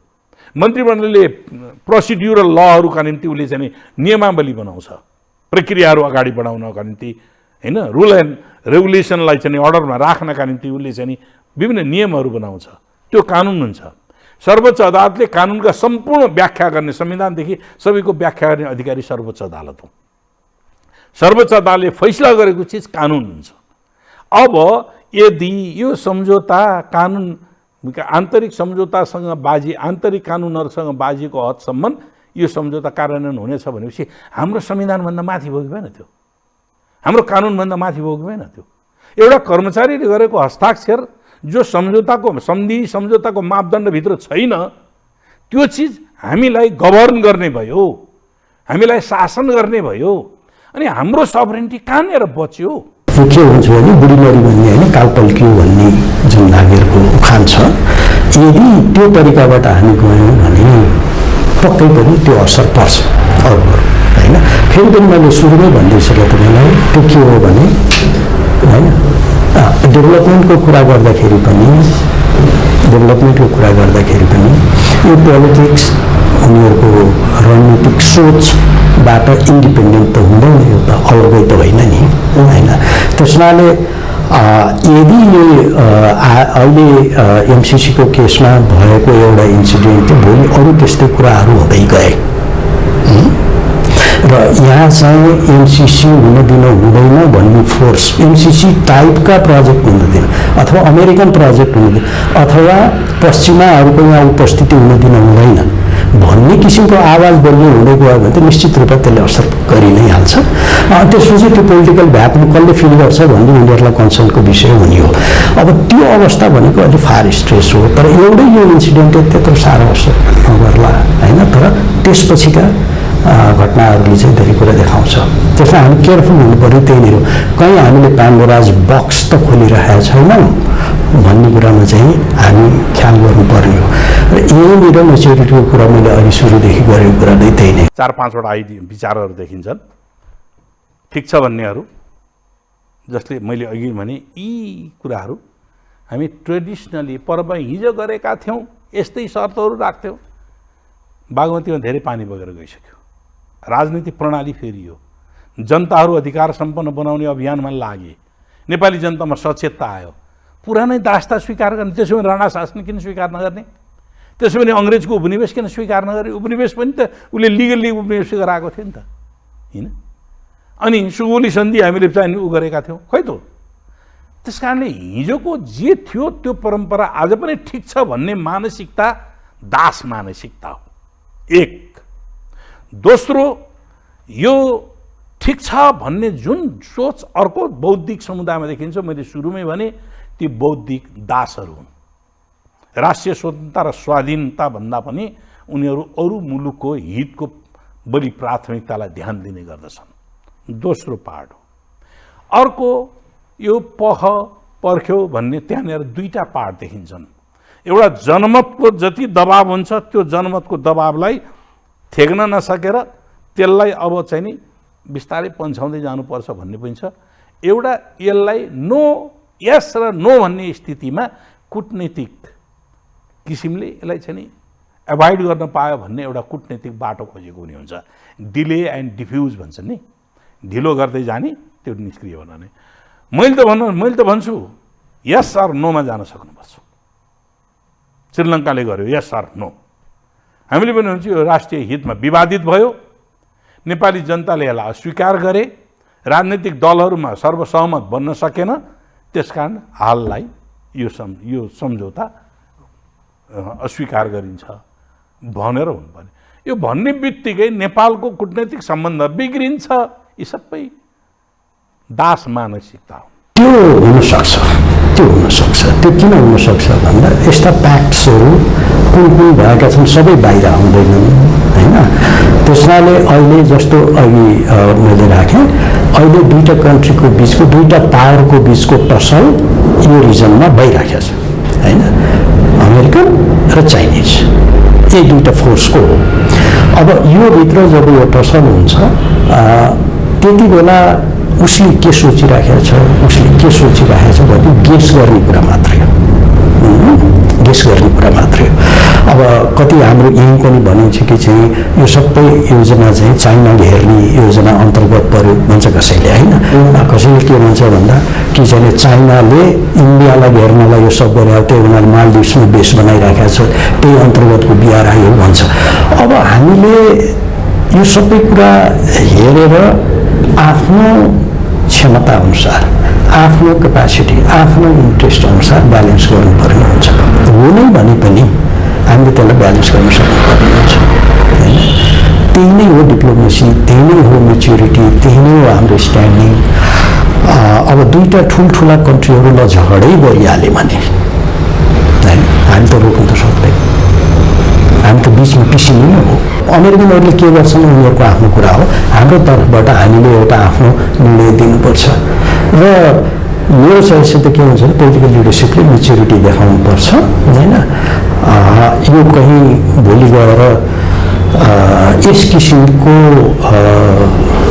रिट्र्याक्ट गर्ने भन्छौँ, पछि हट्ने, कमिटमेन्टबाट पछि हट्ने, राज्य पछि हट्ने, गभर्मेन्ट पछि हट्ने, यो चिज गर्न थाल्नुभयो भने कहीँ पाण्डुराज बक्स भोलि कुनै पनि हाम्रो भोलिका सन्धिहरू, हाम्रो भोलि गरेका अन्डरस्ट्यान्डिङहरू, अर्कोसँगको रिलेसन्सहरू, अर्कोले जसरी त प्रश्न त उठि नै हाल्छ नि, यहाँ त अन्डरस्ट्यान्डिङ गर्ने कुरा हो। त्यसमा यसलाई सार्वजनिक आफ्नो इमिडिएट इन्ट्रेस्ट भन्दा पनि स्लाइटली माथि उठेरै लिडरसिपले निर्णय गर्नुपर्छ भन्ने मलाई लाग्छ।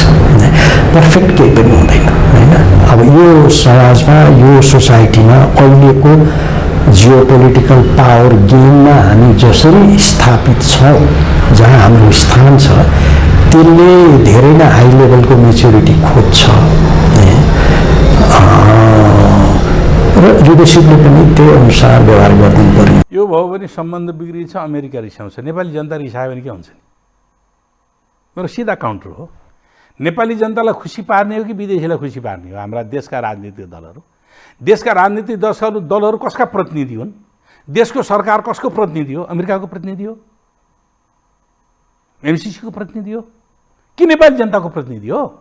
नेपाली जनताको, नेपालको हित गर्छु, तिम्रो विकास गर्छु भनेर कमिटमेन्ट गरेर चुनावमा मत मागेको हो नि त। अनि त्यसको शासन व्यवस्थामा म राष्ट्रिय हितको विरुद्धमा के पनि गर्दैन भने हो किन? हामीले देखिरहेका छन् यस्ता राष्ट्रिय हित प्रतिकूलताका कुराहरू हामी देखिरहेका छौँ। जहाँसम्म धनराशिको कुरो गर्नुहुन्छ त्यो मैले अघि नै भनेँ, धनराशि अब छवि बिग्रने, नेपाली जनताको बिचमा छवि, विदेशीको बिचमा छवि सपार्ने, राष्ट्रिय हितको विरुद्ध गरेर, अनि नेपाली जनताको बिचमा छवि सप्रिन्छ। त्यो भोलि सरकारमा पुर्याउने नपुर्याउने त नेपाली जनता हो नि त। नेपाली जनताले के भने त भन्दाखेरि यो त राष्ट्रिय हितको विरुद्धमा छ है भनेर भन्ने। अहिले त घर घरमा पुगिसक्यो, चुला चौकामा पनि पुगिसक्यो, एमसिसीसँग गरेको सम्झौता राष्ट्रिय हित विपरीत छ भनेर पुगिसक्यो। र सही छ भन्नेले जनताको बिचमा आएर बोलुन्, हामी बहस गर्न तयार छौँ।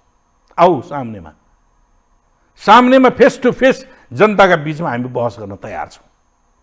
यी हामीले उठाएका प्रश्नहरूको जवाब देऊ, यसको जवाब देऊ नि त। मिलेनियम च्यालेन्ज एक्ट हामीले मान्नुपर्ने किन? त्यसबाट निर्देशित हाम्रो शासन व्यवस्था हुनुपर्ने किन? हामीले अन्तर्राष्ट्रिय रूपमा गरिएका सम्झौताहरू अमेरिकाको चित्त बुझेन भने, एमसिसीलाई चित्त बुझेन भने त्यो खारेज हुनुपर्ने किन? हाम्रो आफ्नो स्वतन्त्र तरिकाले अरूसँग सन्धि सम्झौता गर्न सक्दैनौँ। हाम्रो आफ्नो सबरिनिटी, हाम्रो आफ्नो हितका निम्ति अन्तर्राष्ट्रिय सम्बन्धहरू कायम गर्न सक्दैनौँ। अमेरिकाको कसैसँग दुश्मनी होला अरे, हामीले पनि त्यस्तो हाम्रो दुश्मनी छ भन्ने हामी भन्न सक्दैनौँ त्यो कुराहरू। त्यसकारण हाम्रो स्वतन्त्रतामा, स्वतन्त्र निर्णयमाथि कसैतिरबाट पनि हस्तक्षेप हुनु हुँदैन भन्ने मान्यता अन्तर्गत राष्ट्रिय स्वाधीनताको प्रश्न हो। अब जहाँसम्म विकास निर्माणको कुरो गर्नुहुन्छ, आत्मनिर्भर अर्थतन्त्रको विकास नगर्ने हो भने स्याटेलाइट इकोनोमीबाट देशको विकास हुन्छ। होमवर्क जो गरिराख्नु भएको छ मलाई लाग्छ त्यो राम्रैसँग होमवर्क भएको होला, किनभने त्यो अफिस त खडा भएर काम गरि नै राखेको छ।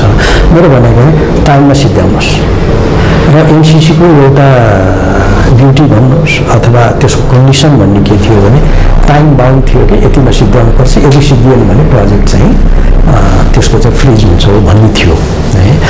अब यहाँ मलाई लाग्छ हामीले अब अहिले 4 वर्ष ढिलो गरेर त्यसलाई अगाडि गऱ्यौँ भने पनि समयमा सिद्ध्याउनुहोस्, समयमा सिद्ध्याउनेतिर जानुपर्छ। फेरि यो गएर अरू लिङ्गरिङ भयो, ब्युरोक्रेसीभित्र गएर भएन भने फेरि यो पूर्ण रूपमा कार्यान्वयनमा जाँदैन, किनभने त्यसको कन्डिसन नै त्यही हो एमसिसीको। अब जहाँसम्म मलाई लाग्छ अब हामीले किन चाँडै गर्नुपर्छ भन्नेमा त आवश्यकताहरूका कुरा हामी यति धेरै पावर अब जेनेरेट गर्दैछौँ। अस्ति भर्खर विद्युत प्राधिकरणको एमडीकै कुराहरूलाई हामीले विश्वास गर्ने 1500 मेगावाट त हामी आउँदो 1.5 वर्षभित्र एड गर्दैछौँ होइन। त्यो सबै हामीले कन्ज्युम गर्ने पावरै होइन, त्यो हामी त अब त बेच्न थाल्नुपर्छ अथवा कहीँ पठाउन थाल्नुपर्छ, युज गर्न थाल्नुपर्छ।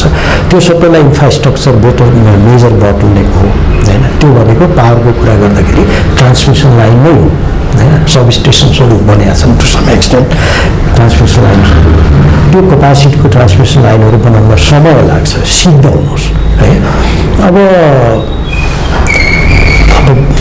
मेरो चाहिँ त्यही हो, टाइमली सिद्ध्याउनेतिर जानु पऱ्यो र ब्युरोक्रेसी त्यसको लागि तयार हुनु पऱ्यो। फेरि गएर अरू अल्झिएर डिले गर्नेतिर नजाउँ भन्ने मलाई लाग्छ।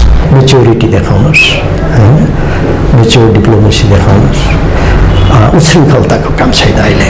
हामी यो डिफिकल्ट पिरियडमा छौँ, हाम्रो गभर्मेन्ट सिस्टम नै पूर्ण इस्टाब्लिस भइसकेको छैन, हाम्रा सोचहरू फरक छन्, हाम्रो धेरै कुरा कम्प्रोमाइज हुन् यहाँभित्र होइन। अब त्यो रिफ्लेक्ट गर्छ बाहिर पनि, तर हामी आफूले मेच्योरिटी देखाउनुपर्छ। म त त्यो संसदको छलफलमा जानु हुँदैन भन्ने हो। यत्रो विवाद भइसके पछाडि अनि छलफलमा लैजानु पर्ने, हाउसमा पेश दर्ता भएर बसिया छ। 2.5 वर्ष भयो लगभग दर्ता भएको छ। त्यो दर्ता भएर बसेको 2.5 वर्ष भने अझ बेसी भयो है। त्यो त छलफलमा लैजानु पर्ने आवश्यकतै छैन। मतदान गरेर भविष्य देशको भाग्यको फैसला गर्ने, सबरेन्टीको फैसला मतदान गरेर हुन्छ र हुन्नमा लैजाने हो। हाम्रो संविधानले निषेध गरेको कुरा, देशको सबरेन्टीको बारेमा संविधानमा कुनै पनि सम्झौता हुन सक्दैन भन्छ। सार्वभौमिकताबारे कुनै पनि सन्धि सम्झौता गर्न सकिँदैन भन्छ। राष्ट्रिय सार्वभौमिकता अखण्डता बारेमा कुनै पनि प्रकारको सन्धि सम्झौता गर्न पाइन्न भन्छ। अब यी अरू कुराहरू तपाईँले अघि नै उठाउनु भयो, सेना आउँछ कि आउँदैन, सेना आउँछ भन्ने बात, त्यो सेना आउँछ कि आउँदैन मलाई यो सम्झौताले दिँदैन। अफगानिस्तानमा किन आयो सेना? 20 वर्ष बसेर किन गयो? 27वटा राष्ट्रले इराकमाथि किन हमला गरे? 27वटा राष्ट्र, अमेरिकाको लिडरसिपमा 27वटा राष्ट्रले किन हमला गरे? इरानमाथि किन हमला गर्ने? इराकमाथि किन हमला गर्ने? डेमोक्रेसीको रक्षा, त्यही डेमोक्रेसीको चुनावको बेलामा ट्रम्पको चुनाव धाँधली के अरे ट्रम्प पछाडि पछिल्लो चुनावमा बाइडेनले जितेको बेलामा धाँधली भयो भनेर विद्रोह गरेर त्यहाँ चाहिँ मान्छे मरेको मरेन, अमेरिकाको इतिहासमा मरेको मरेन। संसारको सबभन्दा डेमोक्रेसीको रक्षा गर्ने मुलुक, लोकतन्त्रको रक्षाका निम्ति अरू मुलुकहरूको लोकतन्त्र रक्षाका निम्ति हमला गरेर अरू लोकतन्त्र बचाइदिने मुलुक के त्यही हो? सत्य त्यही हो। त्यस कारणले यो सेना आउने नआउने भन्ने प्रश्न मैले अघि नै जवाब दिएँ कि विद्रोह त खम्पाले गरे। कहाँबाट आएको थियो हतियार? 2031 साल फागुनमा टुणिखेलमा हतियारहरू प्रदर्शन गरिएका थिए। टुणिखेलमा इटालियन र अमेरिकन हतियारहरू थिए। कहाँबाट पुगे थिए हतियारहरू खम्पाको हातमा? कहाँबाट पुगेका थिए? त्यस कारणले यो के मैले अहिले नै यति यसैमा सेना आउँछ उति सेना आउँछ भन्ने पक्षमा म अहिले छैन। प्रोजेक्टको जस्टिफाई गर्नु पर्यो, ट्रान्समिसन लाइनको जस्टिफाई गर्नु पर्यो। हामीलाई ट्रान्समिसन लाइन बनाएर हामीले आज निर्यात गर्नुपर्ने हाम्रो आवश्यकता हो कि उपभोग बढाउनु पर्ने राष्ट्रिय नेसनल ग्रिडलाई देशव्यापी रूपमा पुर्याएर जनताको घर घरमा राष्ट्रिय पर्याप्त मात्रामा गुणस्तरीय विद्युत दिएर औद्योगिकरणको दिशामा लैजानुपर्ने हो मुलुकलाई। आज बत्ती बाल्ने मात्रै हाम्रो माग होइन नि। हामीले नेसनल ग्रिड त हामीले अर्को बनाउनु खोजेका थियौँ, मध्य पहाडी राजमार्गलाई आधारित गरेर यी एउटा ग्रिड नेसनल पूर्व पश्चिम राजमार्गको अर्को छँदैछ, त्यो ग्रिडलाई डेभलप गर्दै थियौँ। त्यसको चाहिँ 132 केबीलाई 400 केबीको बनाउने भनेर काम भइरहेको थियो। प्यारलल ग्रिड बनाएर हाम्रा उत्तरतिरका प्रोजेक्टहरूलाई त्यसलाई जोडेर रिभर बेसिन आधारित गरेर हामीलाई त्यसलाई दुईटा ग्रिडको जोड्ने भनेको हामीले योजना बनाएका थियौँ। अहिले पनि डिमान्ड नेपाली जनताको निम्ति विद्युतको डिमान्ड भन्नुहुन्छ भने लगभग 5-6 हजार मेगावाट डिमान्ड छ, तर हामीले सप्लाई गर्न सकेका छैनौँ। हामी पेट्रोलियम पदार्थ एक थोपा उत्पादन गर्दैनौँ। वर्षमा 2.5 खरब बराबरको पेट्रोलियम पदार्थ हामीले उपभोग गर्नुपर्छ। विद्युतीय गाडी प्रयोग गर्यो भने कति फरक पर्दो रहेछ ल हेर्नुहोस् त। म एउटा तथ्याङ्क बताइदिन्छु। 1 युनिट बिजुलीले 10 किलोमिटर चल्छ। सानो गाडी 1 युनिट बिजुलीले 10 किलोमिटर चल्छ। ठिक 1 लिटर तेलले 10 किलोमिटर गुड्छ। 1 लिटर तेललाई आज कति पर्छ? 119 रुपियाँ पर्छ। के अरे युनिट बिजुलीले कति पर्छ? म्याक्सिमम 14 रुपियाँ पर्छ। एकातिर 14 रुपियाँले 10 रुपियाँ गुड्छ, अर्कोतिर 119 रुपियाँ लाग्छ 10 किलोमिटर। अनि त्यसको हामी सब्स्टिट्युट गरेर विद्युतीय गाडी र विद्युतीय चिजहरू प्रयोग गर्न सक्दैनौँ। हामीलाई त्यसको निम्ति इन्डक्सन चाहिँदैन, इन्डस्ट्री चाहिँदैन। हामीलाई फर्टिलाइजर इन्डस्ट्री चाहिँदैन, हामीलाई सिमेन्ट इन्डस्ट्री चाहिँदैन। त्यसको निम्ति कन्ज्युम गर्छ। एग्रिकल्चरल इन्डस्ट्री चाहिएन हामीलाई। हामीलाई अहिले नै तपाईँले चाहिँ नि तराईमा पम्पिङ सेट जो डिजेलबाट चल्छ त्यो पम्पिङ सेटको सट्टामा हामीले बिजुली दिन सक्यो भने 500 मेगावाट कन्ज्युम हुन्छ। उ त आयात गर्नु परेन, तेल त आयात गर्नु परेन, बचत भयो। एक वर्षमा हामीले 10% मात्रै विद्युतीय गाडी र विद्युतीय प्रयोग गर्न थाल्यो भने हामीसँग 22 अरब 22.5 अरबभन्दा बढ्ता विदेशी मुद्राको बचत हुन्छ। अनि त्यो दिशामा मुलुकलाई लैजाने कि डिपेन्डेन्सी उसको निर्भरतामा राखेर अनि विद्युत निर्यात गर्नका निम्ति संसारमा विद्युत निर्यात गरेर कच्चा पदार्थ निर्यात गरेर कुनै पनि मुलुक धनी बनेको छैन, कुनै पनि बनिएको छैन। अर्को त्यो प्रोजेक्टमा अन्तर्गतको जुन ट्रान्समिसन लाइन बनाउनु खोजिएको छ लप्सेफेदीदेखि नुवाकोटको रातामाटे, तमौली, नुवाकोट डाँडा, पाल्पाको नुवाकोट डाँडा, बुटवल र बोर्डरसम्म पुर्याउने 3.5-7.5 किलोमिटरको डबल सर्किट र त्यहाँबाट फेरि बोर्डरबाट गोरखपुरसम्म पुर्याउने यसको जस्टिफिकेसन देऊ त मलाई। फल्स डाटाहरू दिएको छ त्यो एग्रिमेन्टमा।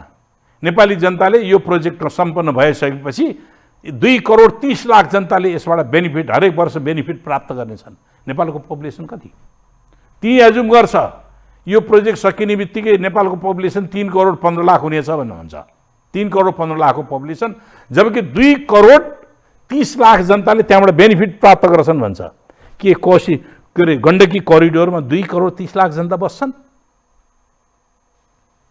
अन्त कति इल्युजन भ्रम दिएर चाहिँ नि यो एग्रिमेन्ट गराएको, जनतालाई बेवकुफ बनाउनु खोजिएको छ। त्यस कारणले म के भन्दछु, आत्मनिर्भर अर्थतन्त्र विकासका निम्ति साधन स्रोतको कमी होइन, त्यसको प्रयोग र व्यवस्थापनको कमी हो। हामीसँग भिजन छ, त्यो भिजनलाई व्यवस्थापन गर, करप्सन कन्ट्रोल गर, मेकानिजम राम्रो बनाऊ, योजना बनाऊ। हामी त प्रविधिको आयात गरेर आफ्नो पुँजी परिचालन गर्ने अवस्था छ। यो हो आजको डिमान्ड, आजको आवश्यकता। आजको यो श्रृङ्खलाबाट सम्पूर्ण युनिट लगायत मलाई पनि बिदा दिनुहोस्। नमस्कार।